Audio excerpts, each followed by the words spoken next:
you have to ask some questions which I will not be able to answer. That is the actual job of a student.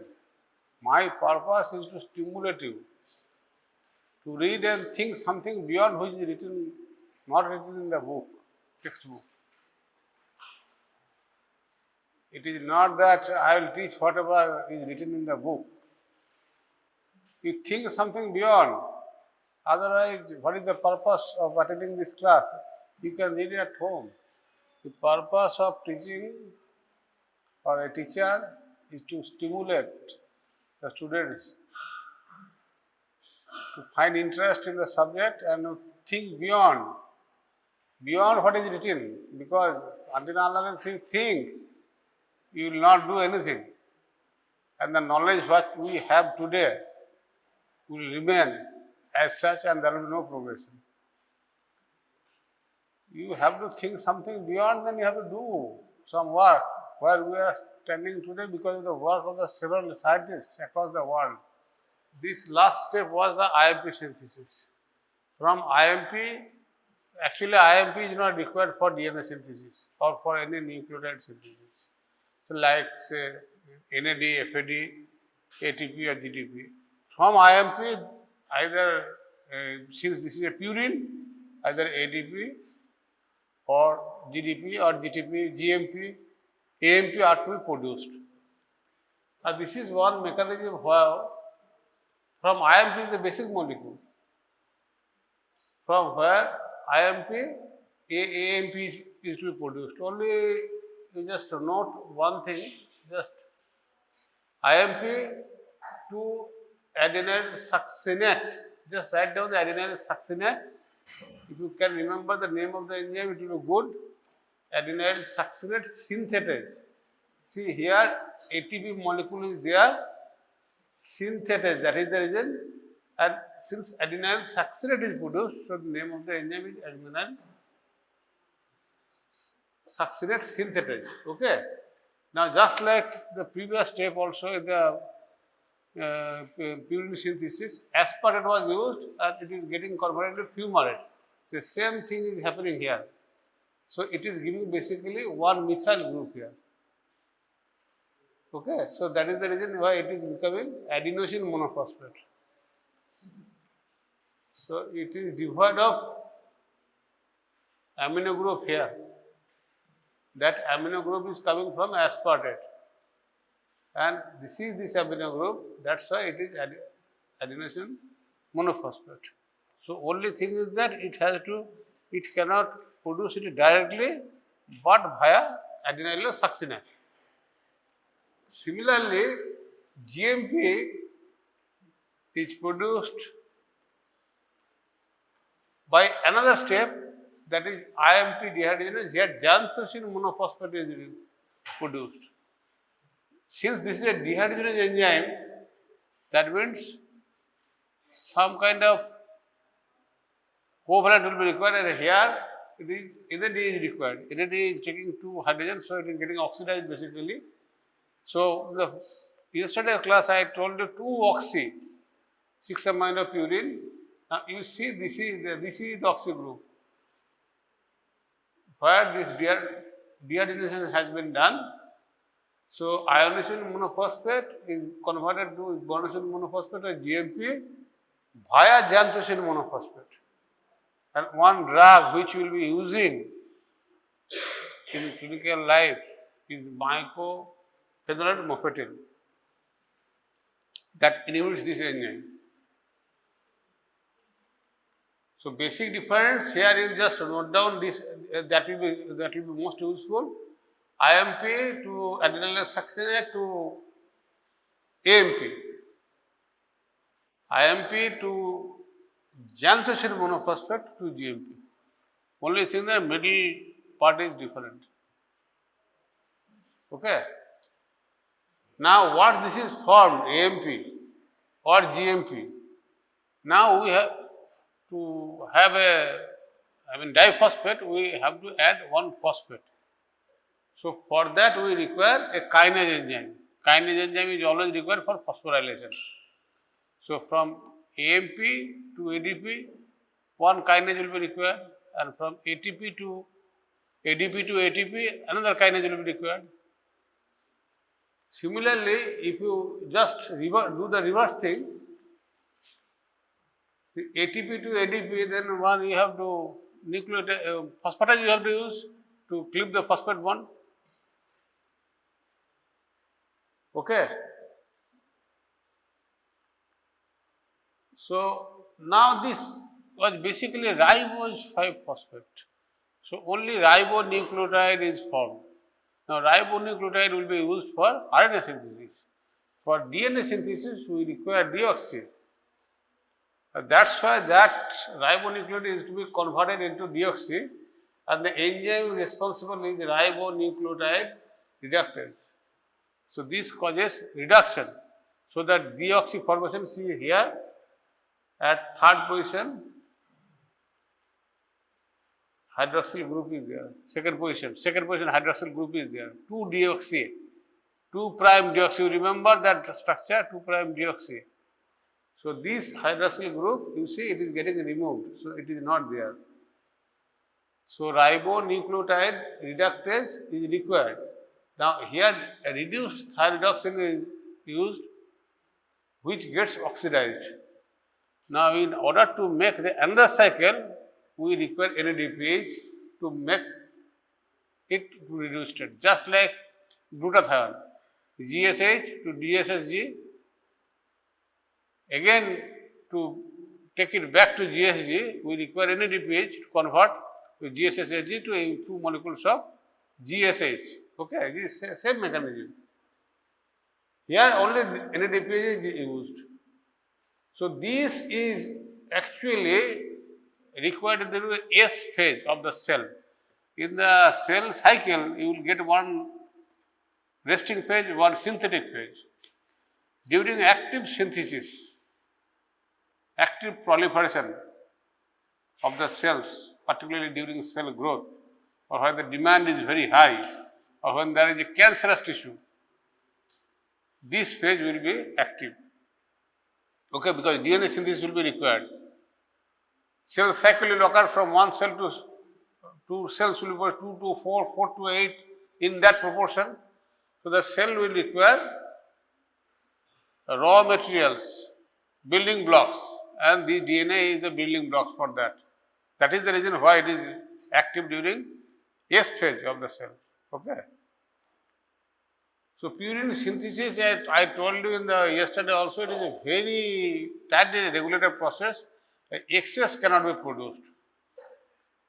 So we require the required amount of all nucleotides and the required amount of nucleotides for the synthesis of the coenzymes and also for nucleic acid. We cannot make excess amount because this is a costly affair. Costly affair in the sense that is a high energy consuming procedure. 6 molecules of ATP are required. So we cannot afford that much luxury normally. So these are regulated when the substrate availability is adequate. Too much of substrate is available. Too much. Then the cycle will be forced, like ribose 5-phosphate. If it is abundantly available, then some part will be stimulated, but there will be regulation. Some increase will be there. Pathological increase will be there, but there will be regulation, but at one time the regulation will also fail. And that is the reason when the disease will occur. Phosphoribosyl pyrophosphate is another substrate, raw material which is required. And the feedback regulation, now here it is IMP synthesized, from IMP to AMP and GMP synthesized, that I have seen. Now from IMP basically, while it is being synthesized, AMP and GMP is finally produced. Now these two directly inhibit PRPP synthetase and glutamyl PRPP aminotransferase. These are the first two reactions. First reaction is the PRPP synthetase, and second reaction, glutamine PRPP aminotransferase, is the combinated step. Once this is over, means it will progress to IMP.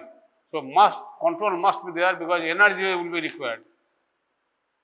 So that part, and second in the, before it reaches that stage, there is local control also, because from AMP to ADP is formed, and from IMP to AMP is formed, and via adenylate succinate synthetase, and there it is IMP dehydrogenase, just like I showed it to you. So if there is excess production of this thing, it will simply take a feedback regulation. It will inhibit this enzyme. It will be much more clear now from ribose 5-phosphate. You see, there are two enzymes, the first step and second step. IMP is produced on the left side, AMP, AMP, ADP, ATP. The AMP and ADP both will control the negative feedback by negative feedback in the first step itself. On the other side, if you see the GMP alone can inhibit both the things, both the enzymes, just like ATP and AMP, but GDP can inhibit only the first step. These regulations are required. Why I am telling you, in the next slide you will see that there must be equal amount of AD and G, C and T and C, because ATGC bonds are there. So the amount of the nucleotides must be same, be it purine, be it pyrimidine. That has to be, proportion has to be same, because we have to pair purine with pyrimidine, okay? ATGC, just like that. So there must be, that concentration must be maintained. So that's why there is a regulation also. You see, here in this reaction, ATP is produced, and in this reaction, GTP is produced. But if there is any imbalance, because continuous regulation is going on, if excess amount of GTP is produced but not ATP, which is not matching, then it will stimulate, it will be a positive stimulation to adenylate succinate to produce more ATP. Similarly, all these things are there in the book, you just listen attentively. Pictures are there, and if you find it to be useful, what I thought that instead of whatever pictures are there in the book, these pictures are a little bit more clear to understand. That's why from internet I have basically taken all these photographs. This is not from book. So that will be easier to remember that how ATP and GTP controls its own synthesis to maintain a balance so that equal concentration are maintained. It is possible, because from there is another enzyme IMP, this is adenylate succinate. So during cell metabolic functioning, it is not that everything goes very smoothly. There might be some adjustment, there may be something which will be produced less, something will be produced more. So regulation is required, and that is what I am telling. This is called regulation. So regulation of ATP by GTP and GTP by ATP. So they complement each other in regulating their own synthesis. So regulation of deoxyribonucleotide synthesis, that was ribonucleotide. So what happens here, I told you, conversion from ribose to deoxyribonucleoside, ribonucleoside to deoxyribonucleoside, we require ribonucleotide reductase enzyme. And it is a multifunctional, it is having multifunctional components, 2R1, 2R2. And these are the two activity sites. These two are activity sites and these two are binding sites. So basically the activity sites are basically the allosteric site. So they bind, say ATP positively regulates, and if it binds here, it negatively regulates, and ATP, DGTP, DTTP, they can bind on the, in this place, substrate binding, and they regulate. So this ribonucleotide reductase is again useful for the synthesis of DNA. Now, when there is a cancer, we want to stop the cancer. We want to treat the patient. So that means we have to make a mechanism so that the cancer cell doesn't get adequate amount of nucleic acid. So this is one of the mechanisms. If we inhibit this enzyme, so deoxyribonucleotide phosphate DTP, GTP will not be produced at all. So that is used as an anti-neoplastic agent. So hydroxyurea also used. All these anti-cancer drugs you will be using if you, undertake a career in medicine, maybe in other disciplines. If you know this, all these things you can treat, no issue. In fact, I have treated also my wife with the anti-cancer drugs. One thing you have to be confident what drug you are using, what are the side effects, how it is to be given, and for what purpose you are giving. All these things you have to know. Otherwise, you have to depend on somebody else. Every time you have to consult somebody else. Why? Can't you read yourself? Can't you open the book and take a decision which drug is useful for this particular patient? You can consult the literature also. You can treat. And that's what you will all do. Not that for each and every case you will consult a specialist doctor. You yourself is a specialist doctor. So I told you about the de novo pathway. Only remember, during replication, nucleotides are required and not free bases. That is the reason ribose monophosphate 5-phosphate was used.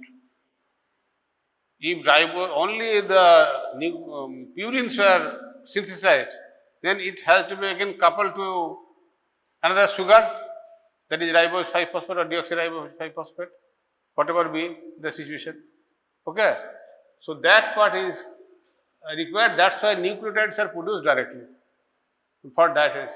11 step procedures are there, 11 enzymes are there, 11 enzymes I have named it. Here it is all unidirectional. There is no bidirectional, but still control is there in the first 2 steps only. And at the local level, after AMP is formed, that adenylyl succinate synthetase and AMP dehydrogenase. Okay. So it starts with ribose 5-phosphate from HMP shunt pathway. I repeat once again, initial reactions are 2 and then 10 steps to AMP. So major inhibitors of this purine synthesis, these are all anti-cancer drugs. So one is Methotrexate. Apart from cancer, you will use in diseases like rheumatoid arthritis, but the purpose is different and the dose is also less. Basically, it inhibits dihydrofolate reductase enzyme, and I will tell you in the next slide a little bit in detail so that you note down that one. That may not be available in your book. Azathioprine actually inhibits the second, that is the committed step of that is PRPP gamma glutamyl aminotransferase. And a little while ago I told you about mycophenolate mofetil, that also you will use relatively commonly. Methotrexate you will use commonly even if you are a general medicine physician, no issue, because psoriasis case you will get rheumatoid arthritis cases, and in some cases where some amount of autoimmune disease also. In some autoimmune disease you can use methotrexate as an immunomodulator, not as anti-cancer. But the basic purpose there was to inhibit cellular growth. I have several photographs of these patients, but because of the paucity of the time, I could not show it to you. I had a good number of photographs. So these are the drugs which I am not going to bother to you. So write down this one, methotrexate, mechanism of action of methotrexate you must write. So basically dihydrofolate reductase is the enzyme which catalyzes the conversion from folic acid to dihydrofolate and then to tetrahydrofolate. Now methotrexate blocks this dihydrofolate enzyme. That is one mechanism. Because you see, it binds with the structure, but the affinity of methotrexate is 1000 times more than folic acid. Dihydrofolate reductase is having an active site for folic acid. Now, because of the structural similarity, methotrexate is having 1000 times more affinity to dihydrofolate. So, it will bind very tightly with the dihydrofolate reductase and it will inhibit. That is one part. Second part, because of the structural similarity, the methotrexate uses the same transporter in the cell to enter into the cell with folic acid. Folic acid and methotrexate use the same transporter, and after entering into the cell, it causes a polyglutamate formation, and that inhibits again directly to formyl transferase. Two steps are there, two carbon atoms were there in the purine molecule C2C8, where tetrahydrofolates are required. So, these two enzymes will also be inhibited. So, it will be a very good agent, anti-cancer agent, not only because this part I think will be written, but this part I have taken it from pharmacology book, not from your book. Not from your book means, but not from biochemistry book. Is this part I have written all, everybody should be able to write at least the second point. First part you must write. Dihydrofolate reductase inhibition, that will be, marks will be good, but if you write something more than 1000 times because of the greater affinity, it will have a better impact. All you are not required to note down. This you can note it down a little bit. So, purine synthesis occurs primarily in the cytosol because HMP shunt is there, from where it is getting directly ribose 5-phosphate, and this enzyme is present throughout the cytoplasm. Purinism is a term, perhaps you have not heard it. It is a large dynamic multi-enzyme complex, because you see 11 enzymes steps are there, 11 enzymes are required. So, they are basically remain present in almost in a congregated in assembly form, in the form of purinosome, because then the reactions will occur at a faster place. If it is present in the cytosol, then one thing is produced here, some reaction is produced here, this is to travel this much, or this one has been produced, this has to be brought here. So, that is why it is a multi-enzyme complex which is involved in the purine synthesis. So, this is located near mitochondria and microtubule. Mitochondria, because as I told you, DNA synthesis occurs near the mitochondria, in the mitochondria. So, it has to be transported through the mitochondrial membrane, and in the cell, if you have a close microscopic view, you will see the microtubules are there. Microtubules provide basically a framework for basically spatial organization, assembly and movement of these purinogens close to the nucleus. So, through that microtubule, this purinogen will move to near the nucleus. Now, if the microtubules are broken, then this movement, this part, this assembly organization and orientation will be totally lost. The cell will not be able to function. So, microtubule is also having a function. Okay? Because this will be required at times of high demand. That is what I told, when there is a requirement of DNA requirement will be high, then this will be taken close to that nucleus, so that it will be delivered on site. And this is the nuclear pore. You perhaps have heard there is only a physical structure, locational structure, there is only single pore made by the inner membrane and outer membrane. It is not so, the structure is so complex because something entering, coming out from the nucleus is not a matter of joke. So, this structure is very complicated structure, and there are almost 30 to 35 nucleopurines are there, and they are of 110 to 120 megadalton. It's a very large protein, and they are the gatekeepers. They are, here in this pore, these 30 to 35 nucleopurines, which is of 100 to 120 megadalton, are basically controlling the entry and exit from the nuclear pore. And the purines, once synthesized, will enter through the nuclear pore, that complex, that will allow, or even RNA molecules. So, during replication, you will see it is inside the transcription, it will be inside the nucleus. From nucleus, that RNA molecule will come through this nuclear pore only. So, that knows what is to be allowed to go out and what is to be allowed to go in, just like a gatekeeper. So, there are three processes. One process I have told you in detail. Second is phosphorylation of purines, that is the salvage pathway. Salvage means save or prevent from being lost, to prevent it from being degraded.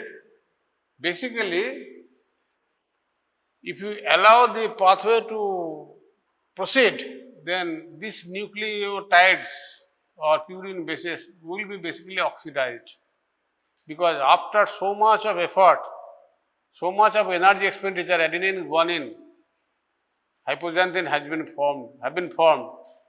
So, they are very valuable substance.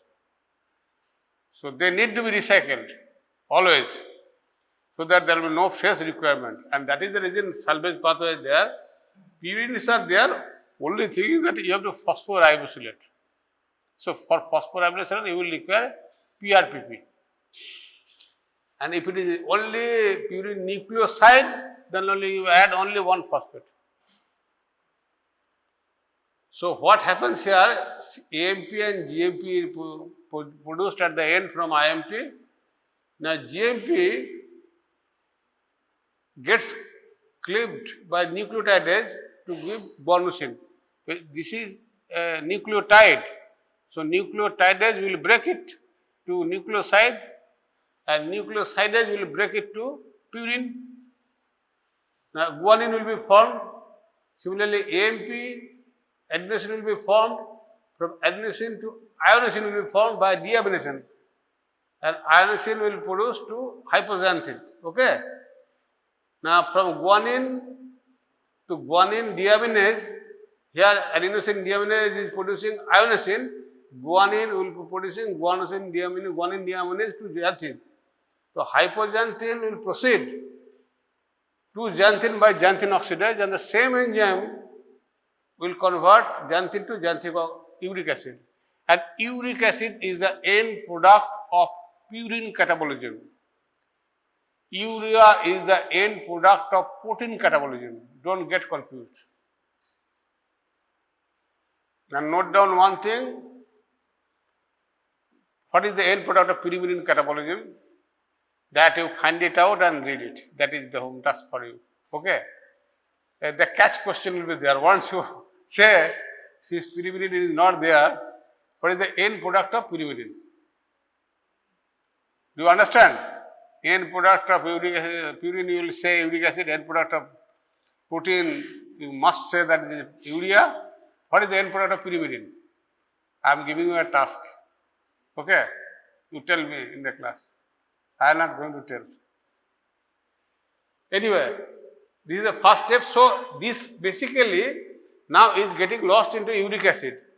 Now, somehow the mechanism must be there so that guanine, hypoxanthine and adenine needs to be recycled. They will not be allowed to proceed to uric acid. So, that is the salvage pathway. So, note down the phosphoribosylation of purine. Purine is adenine, purine is guanine, purine is hypoxanthine. Now, only thing you have to add phosphoribosylation, PRPP. 2 phosphate groups will be required.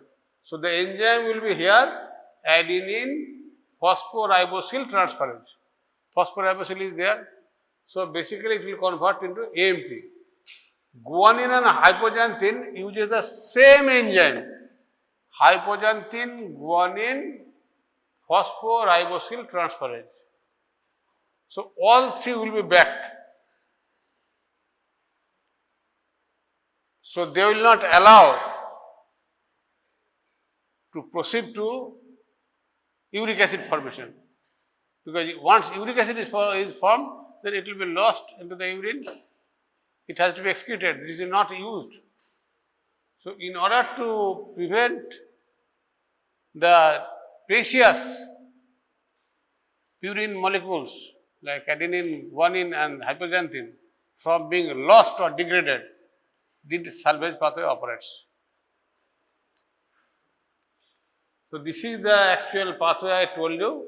Now, from here, it has proceeded up to this stage, suppose. Now, it was about to move to uric acid. From here, it is being rescued. So, guanine, that same enzyme is rescuing guanine and making to guanosine monophosphate and hypoxanthine to ionosine monophosphate. Do you get how it is salvaging or saving the precious purine molecules from being degraded finally to an end product which cannot be used? Is it clear? Is this part clear? Okay. So, importance of this enzyme is very important. Why? Because liver is the major site for purine synthesis, from where purine is synthesized, and it delivers it also, exports it also to other organs. Human brain tissue is having a low level of PRPP glutamyl aminotransferase. All cells are having purine synthetic mechanism, machinery. But liver produces a good amount and transports it. Human brain tissue is also having a low level of PRPP glutamyl transferase. Initially, in the early life or fetal life, we had de novo synthesis pathway. But in adult, as we grow and develop into an adult, the de novo pathway doesn't operate in brain. Salvage pathway is the predominant pathway in brain and RBC. So, brain is not going to waste so much of energy in producing these molecules. So, they will recycle it simply. So, HGPRT enzyme is present in highest concentration in brain, also in testes and also in RBC. So, they are predominant pathway for nucleic acid synthesis, remember. So, RBC and polymorphonuclear leukocyte also cannot produce 5-phosphoribosylamine, means this enzyme is also absent, less or absent, they cannot synthesize. So, therefore, they cannot synthesize de novo, so therefore, salvage pathway has to be active simply, otherwise they will not function. So, they are depending on the salvage pathway or exogenously, because exogenously so much of nucleotides at times of need cannot be supplied. Brain is particularly important, very much important. Then brain has got several functions. So, de novo pathway, this is the de novo pathway and this is the salvage pathway. Salvage pathway basically saving a already formed purine, and de novo pathway synthesis, de novo pathway is making the DNA from the scratch. So, HGPRT enzyme is the crucial enzyme for salvage pathway. As I told you, it is ubiquitously found, but highest concentration are found in the brain, particularly in the basal ganglia. Now, if this enzyme is deficient, obviously there will be defect in the neurological function. Brain cannot function properly. High activity is also found in the erythroblast and fibroblast, and this is vital for recycling. This HGPRT gene is encoded by HPRT gene. Remember, not HGPRT. The gene name of the gene is HPRT1 gene. That is present on the long arm of the X chromosome. So, mutation in this gene, if there is a mutation in that gene, so no recycling or no salvaging is possible. So, it will proceed to uric acid formation. So, hyperuricemia will be the end result. If HGPRT is deficient, there will be no more salvaging of purines. So, purines will proceed to hypoxanthine to xanthine to uric acid. So, excess production of uric acid will be there, and that is what is called hyperuricemia. Now, so far at least there are 67 and sometimes I find also 300 mutations of that gene has already been identified. So, since different mutations cause different varying phenotypes, so some of the patients with hyperuricemia might be having some defect. So, it can range widely, and when there is total loss of enzyme activity, that causes Lesch-Nyhan syndrome, which is written in your book. That is a complete absence by deletion, by gross mutation of that particular gene. So, when it is absolutely absent, then only Lesch-Nyhan syndrome will occur. Others will have a disease like Kelly-Sigmuller syndrome, even minor. I can have, or any one of you can have a minor uric acid elevation because of the partial mutation of this gene or any other gene also.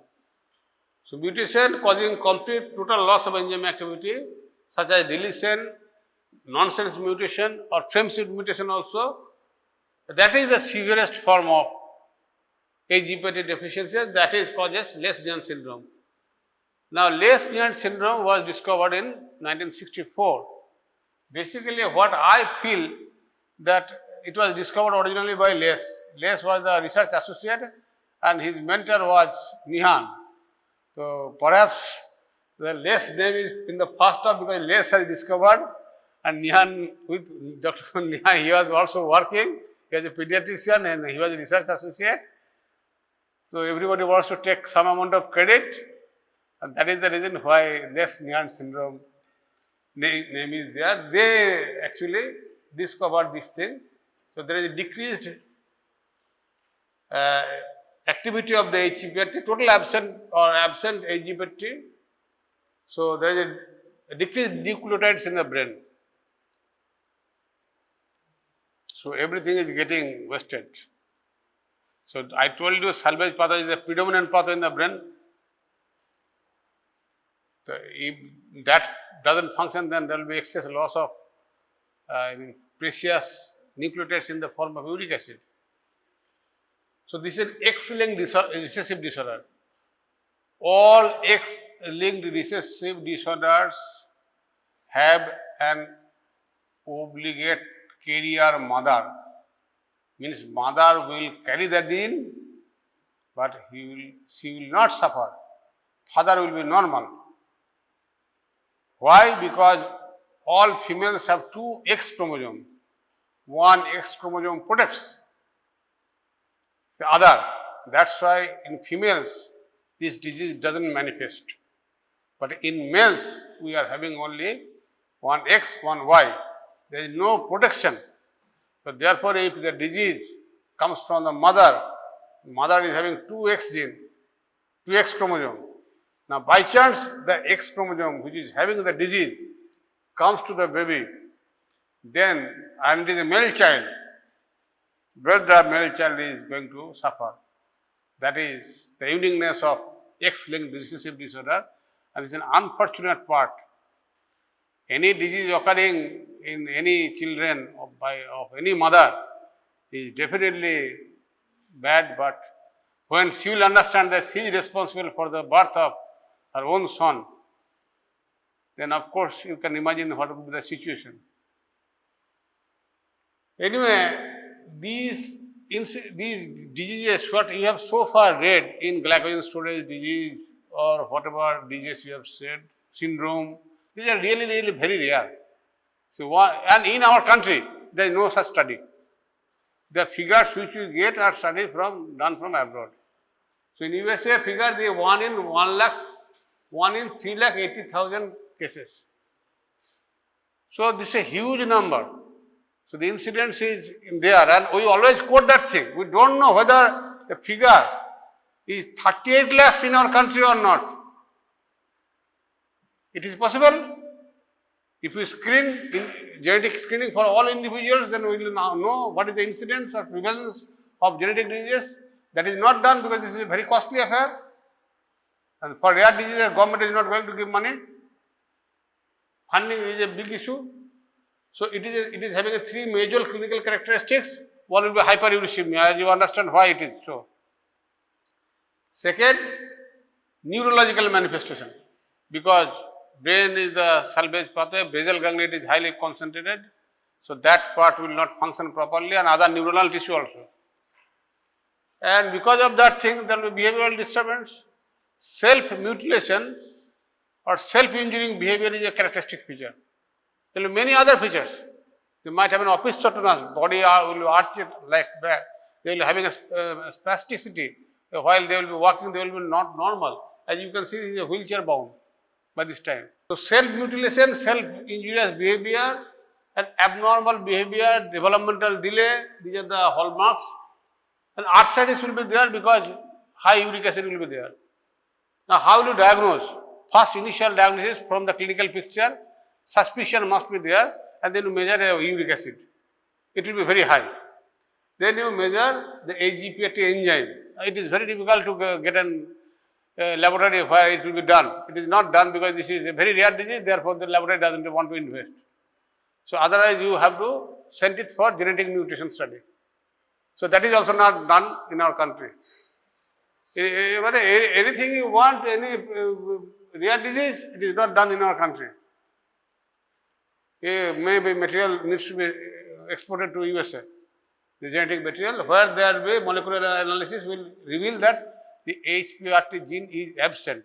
Then only it will have a confirmation diagnosis. That's yes, it is a case of Lesch-Nyhan syndrome. Complete deficiency. Okay? What treatment you will give? Because hyperuricemia can be controlled by allopurinol. Allopurinol, by this time you have heard the term.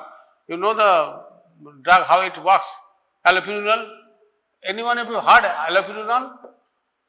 Yes, it was told, I think, during nucleotide. So, that allopurinol is basically a xanthine oxidase inhibitor. So, it will inhibit the xanthine oxidase and it will decrease the level of uric acid only. So, gouty arthritis and uric acid related problem can be alleviated by that. Not other problems of the brain, whatever has happened. And actually, there is no cure for the disease. It will be a really problem for the entire family and for the patient also. So, there is no cure. Only hyperuricemia can be managed to some extent. The mental deficiency, as you can imagine, is called permanent damage, just like hypothyroidism in the childhood. So, causes of hyperuricemia, they are divided into, I have easily into 2 groups. One is primary, which is basically the enzyme related. Now, these are rare. Like in the purine synthetic pathway, you have seen the first 2 steps, PRPP synthetase overactivity is there, or there is increased activity of the second enzyme, that is the commutative step, that is glutaminyl aminotransferase. That increased activity, so that increased substrate will be produced available, or otherwise HGPRT deficiency. If there is a deficient, then also it will pose uric acid level because it will be oxidized to uric acid. Glycogen metabolism, perhaps you have read about glucose 1 6 phosphorus deficiency, there is hyperuricemia. What are the cause? And you have read many things in the book. A real reason, can any one of you will volunteer to say me what is the real cause of hyperuricemia in in von Gurk's disease? Huh? Yes, try to tell something. Until unless you interact, one way of talking, I can tell you the thing, but it will not enter into your brain. It has been told in the class during glycogen storage disease. Remember, normally it doesn't occur if the baby is well fed. It will not occur because why I am telling you, glucose 6-phosphatase will be required in glycogenolysis. When there will be during fasting condition, glycogenolysis will be there and glycogen will be broken down in the liver, glucose 6-phosphate will be produced. That glucose 6-phosphate will be cleaved by the glucose 6-phosphatase and then that glucose will come into the circulation. Now, when there is a hypoglycemia, then this enzyme will come up to this stage 6-phosphate and then it will not be able to come out from the cell because glucose 6-phosphate will not be allowed to pass through. Now, glucose 6-phosphate being an active glucose molecule will enter into all possible pathways for utilization like glycolysis, like HMP shunt.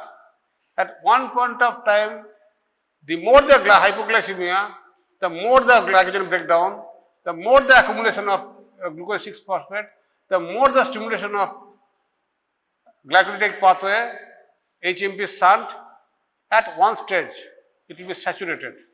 Excess amount of pyruvic acid will be produced. It will be passed through TCA cycle. TCA cycle will try to oxidize it in the electron transport chain. But again that stage will be saturated at one point of time. So NADH will not be able to oxidize it. So excess amount of NADH will be there in the cytosol and this will convert pyruvic acid into lactic acid. Now this lactic acid will come out from the cell, it will enter into the circulation and if it is heavy then it will cause lactic acidosis. This lactic acidosis, body will try to clear lactic acid, that acidic condition through excretion of hydrogen ion and the common pathway for lactic acid excretion and uric acid excretion will be the same. There will be competition at the kidney level to get excreted. Therefore, the uric acid will be retained, that hydrogen ion will be passed through.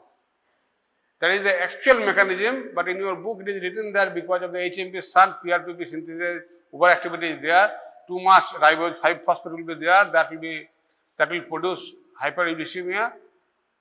It's not that because regulation of the DNA purines are very tight.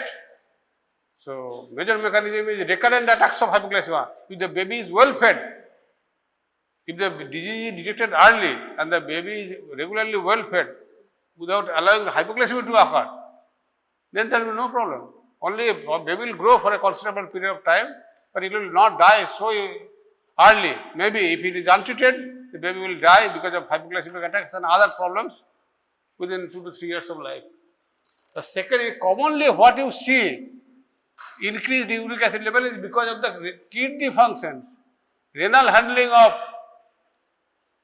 uric acid. So, renal failure, when you get a uric acid level high, you think of first whether there is any renal failure or not.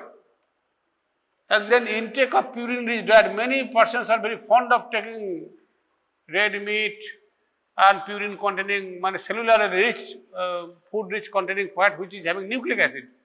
So, if they take excess amount of mutton, red meat or excess amount of liver, kidney as meat, then excess amount of purine they are ingesting, that excess amount of purine is getting converted into uric acid.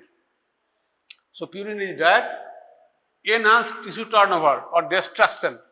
Tissue turnover means nucleic acid is there, so that will be broken down, particularly in case of cancer. There is high cellular growth. And then when we are treating the cancer with chemotherapy, means you have used an agent which has destroyed the cancer cells. So, cancer cells are having nucleus, nucleic acids are there, purines are there, those purine acids will come out, will form and it will be broken down. Cancer chemotherapy or radiotherapy, you have given some good amount of tissue has been destroyed. So, from that will be released.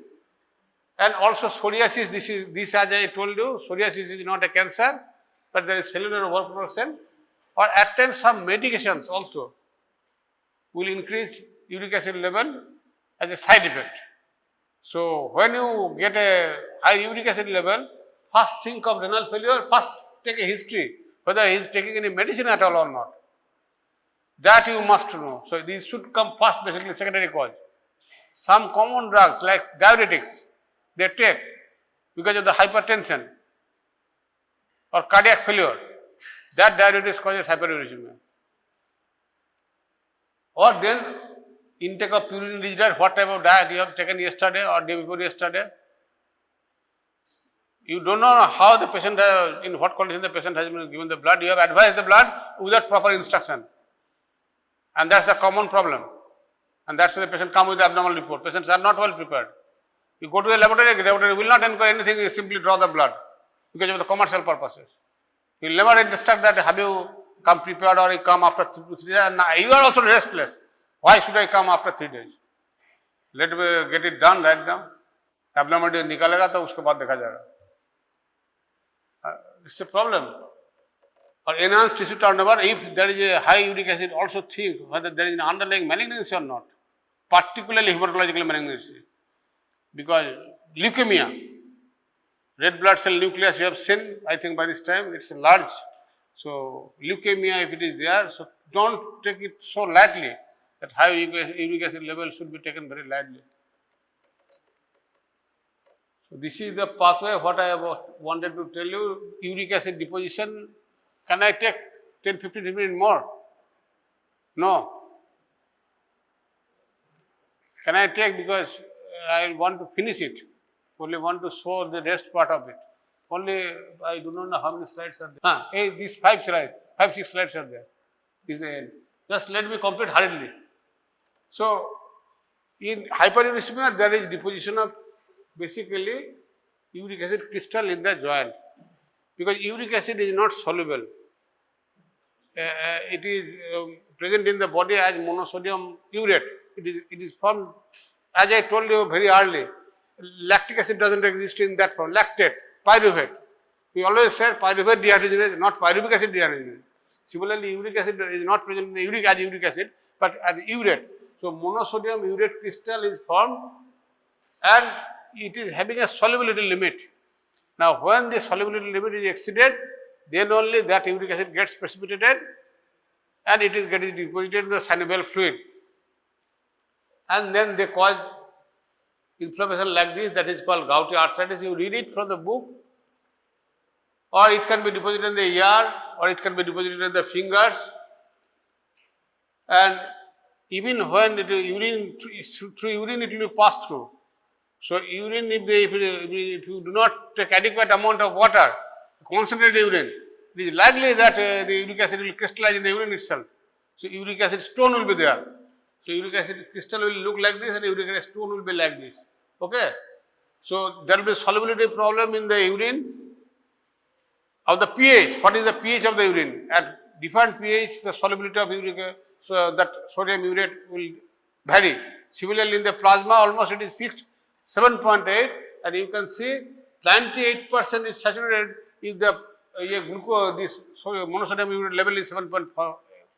So, beyond 7.4, one has to anticipate that gouty attack might occur. Some patient may be remaining asymptomatic because we don't know the body threshold of everybody. So, the 98% existing as a monosodium urate means basically it's getting saturated. Only a slight amount will make 100% and then it will cause basically precipitation. The plasma is saturated with monosodium concentration of 6.8 milligram at 37 degrees centigrade, and our body is at 37 degrees centigrade temperature. So, with 6.8 also, it can precipitate in some person, particularly when exposed to cold. When exposed to cold in the extremities, which are exposed to the cold, that uric acid crystal might be formed. Now, why fast metatarsal phalangeal joint? You see, this is the fast metatarsal phalangeal joint. Why it is involved fast? Because of the several reasons that a joint is prone to very mechanical stress, that is the exposed area far away, cooler area, and this is vulnerable to trauma, and that is also a point of arthritis also. So, all these make this joint vulnerable for being the first manifestation. So, high mechanical, you see, look at while you walk, you see while you are walking, the great toe is getting the maximum pressure. So, maximum trauma is there.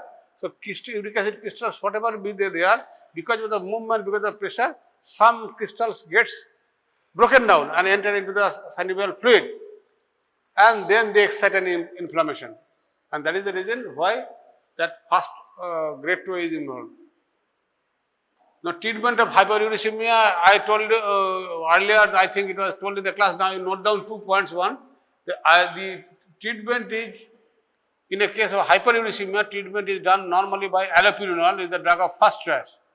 Allopurinol inhibits xanthine oxidase by 2 mechanisms. One is basically allopurinol is structurally similar to hypoxanthine. So, it competes with hypoxanthine for xanthine oxidase. So, it competitively inhibits. Second, allopurinol itself gets converted into alloxanthine or oxypurinol.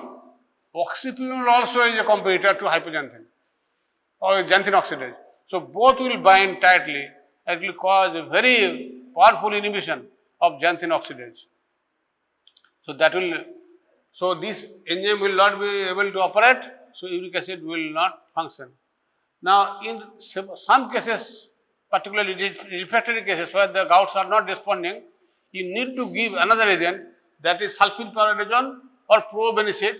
They are uricosuric agent because they inhibit uric acid reabsorption by the kidney renal tubules. So, when it is not controlled adequately by the oral drug of allopurinol, then probenecid or sulfylpyridazole are given to allow as an uricosuric drug to allow excess of uric acid to be excreted in the urine. And in another part is that uric acid to allantoin conversion requires urate oxidase. This is not present in us, but it is present in the bird. Now, when the cancer patients are treated, excessive amount of cancer tissue are destroyed. A huge amount of uric acid are produced. Allopurinol will not be able to excrete that thing. Even sulfylpyridazole and probenecid will not also act. At that time, you have to give one drug, that is uricase.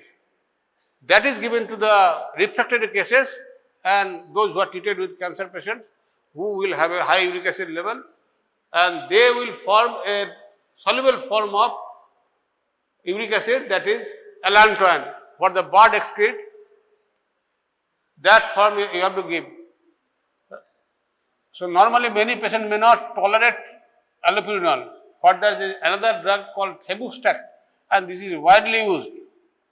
Only thing is it is costly, but it is also a potent inhibitor of xanthine oxidase, but by not competitively. Allopurinol competitively inhibits, as well as it binds tightly with the xanthine oxidase by its metabolite. So, it is called, allopurinol is called suicidal enzyme because the enzyme itself is producing something which will cause its own inhibition. That is the reason why it is called a suicide inhibition. Do you get my point? Allopurinol, xanthine oxidase is converting allopurinol into alloxanthine or oxypurinol.